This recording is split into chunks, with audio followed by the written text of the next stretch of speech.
the Jews treated them really badly. Samaritans were half Jews, half other cultures.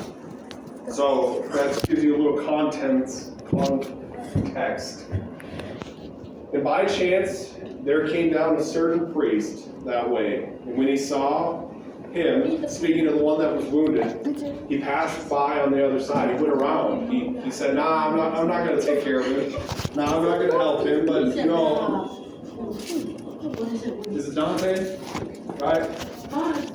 Yeah, he said you start sticking up for people because you come to church. Well, you know, the priest should have went over and helped the guy that was on the ground. He beat him up. Picture clinic. There's the word. Will you shut up? So the priest passed by. Likewise, a Levite came, and when he was was at that place, came and he looked on the guy. Looked on the one that was beat up, was wounded, and just looked at him and left. Yeah. And he passed by.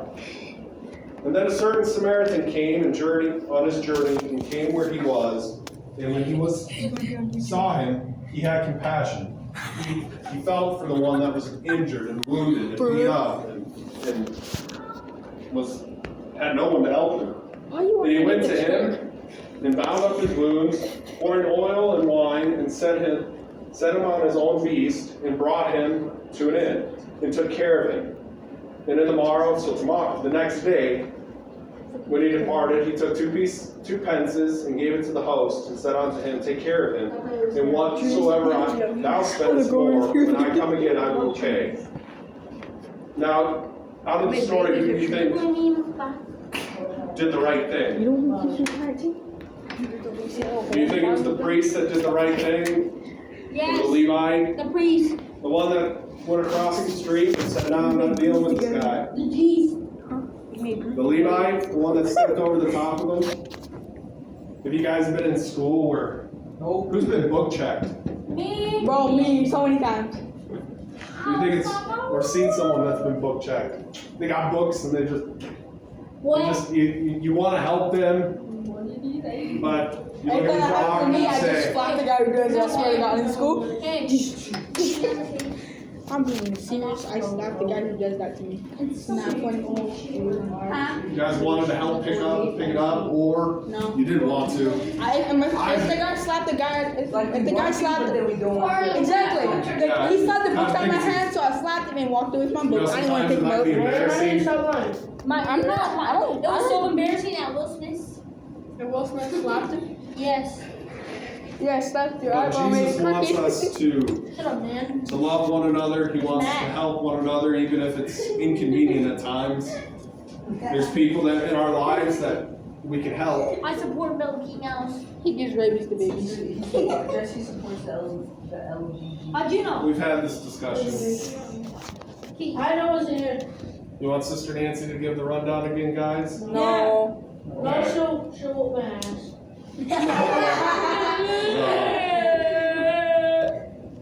But Jesus wants us to love one another. There is no. I am Jesus. What'd you say, Jesse? He's Jesus. Jesse, not Jesus. Jesse, Anything else Jesus you want saved to his say? I'm Jesus. I just want to say that even back in Bible times, there was people that didn't like other people because of their culture, because they were different. And Am I Jesus different? wants us, our verse that we read a Goodness, couple weeks ago thank you said, for laughing. be kind one to another, and that means anyone and everyone. And so Jesus did, you can say today, oh, there's races, there's people that are racist, there are people that are different. But there's actually only one race, and that's the human race. There's different cultures, and there's people that live different than what others do. But just because someone lives different, or maybe even looks different, or acts different, doesn't mean we should treat them in any way other than how Jesus wants us to treat each other, and that's to be kind to each other. And that's to love each other with Jesus' love. So when we see someone maybe that's hurting, that may be different from us, we can still be kind and treat them kindly. And that's what I like the Jesus trees. has. You gotta We're going to go on and continue stories. The Bible is the best thing. And then by then, Shut up, you're under the chair. you guys have done well in cooperating, so just keep doing that. Thank you. And by the time we're done with continued stories, Sister Nancy will be here. So do you remember? Look at my reason.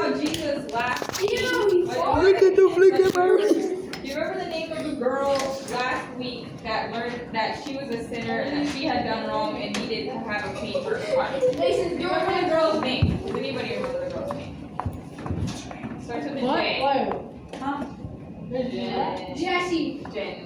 Jenny. Jenny, and she went to visit her aunt that was taking care of Kenza. So her aunt was the one that took care of Kenza.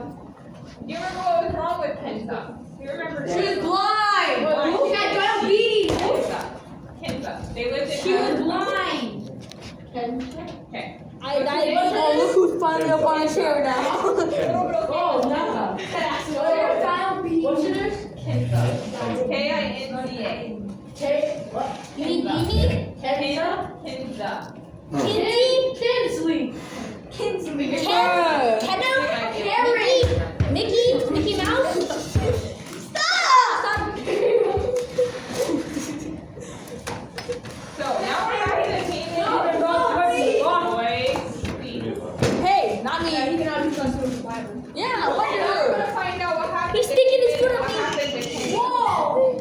So Haman went every day to the nurse's house. He wanted to That's learn crazy. the Bible she had given him.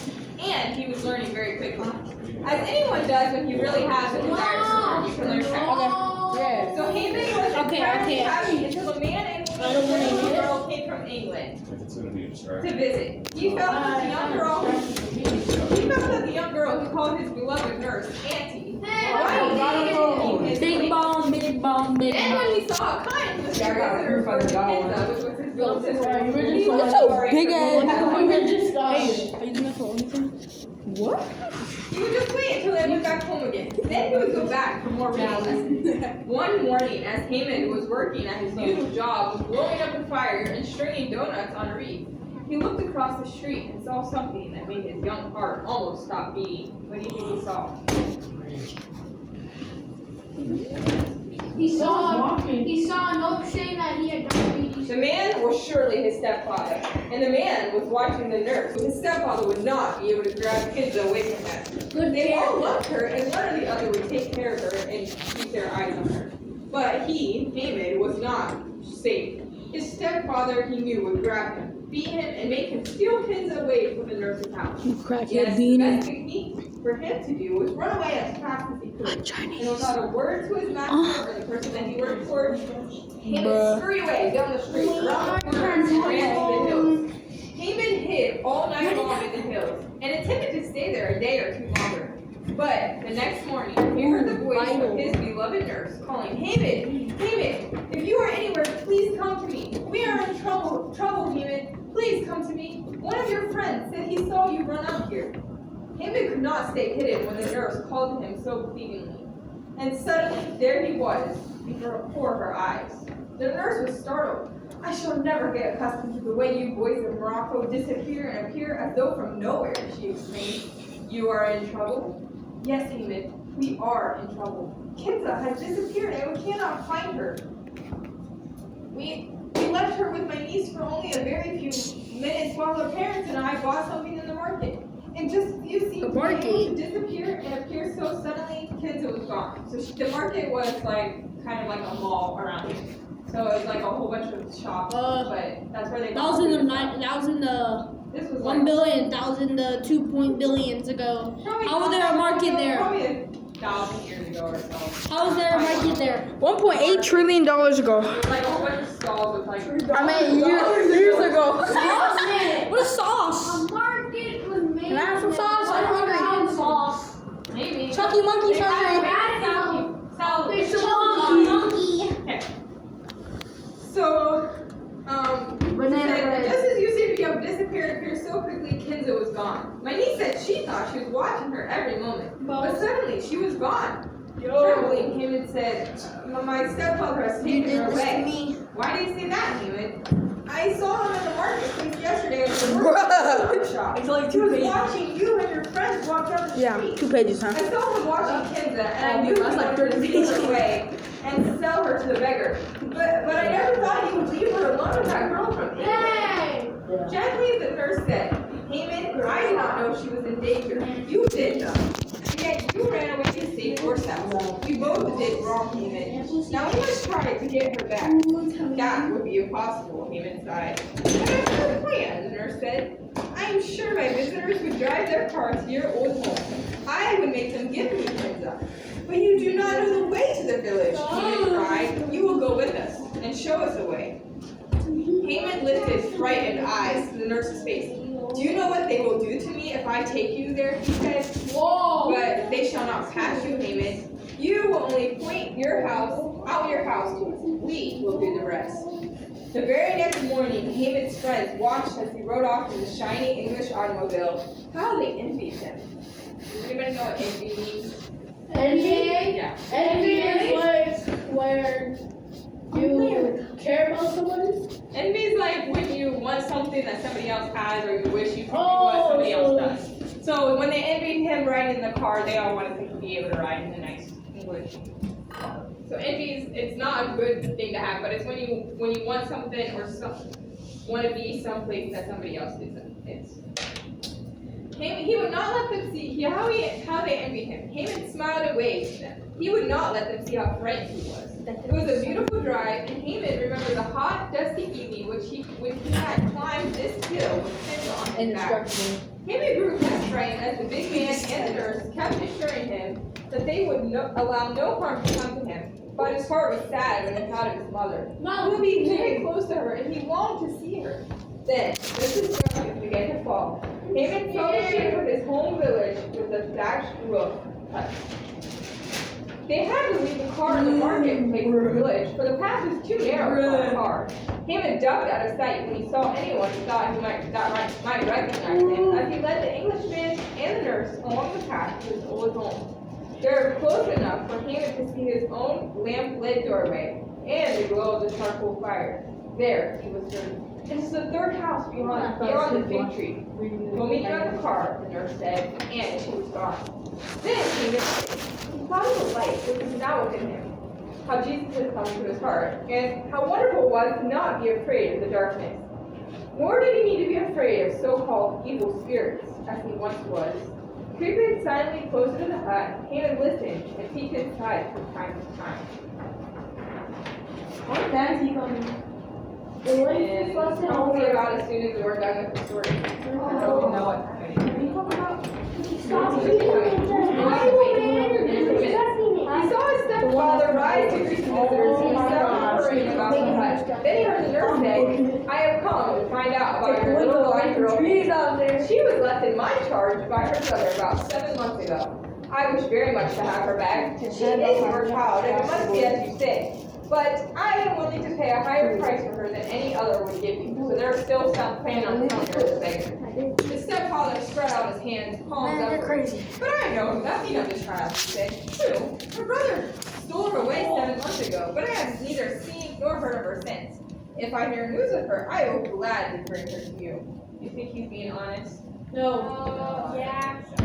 Through the low doorway, Haman could see his mother sitting on the other side of the fire. He saw her look hard at the nurse in the way he remembered when she wanted to tell him something and didn't dare speak. As the nurse watched, Haman saw his mother give a faint nod in the direction of the old wife. The look and the silent nod were enough for the nurse. She noticed a blanket behind the old woman and saw that it had a lump in the middle. Haman shook as he watched her walk towards the blanket and then suddenly called out, Kinza! Kinza! The stepfather stood, pale with fright. The old woman clutched to the blanket, but she was too late. Kinza sprang up with a loud, glad cry and crawled out from under the blanket. The old woman could not hold her down when Kinza heard the voice she had come to love so much. The nurse lifted the blanket to help Kinza climb out.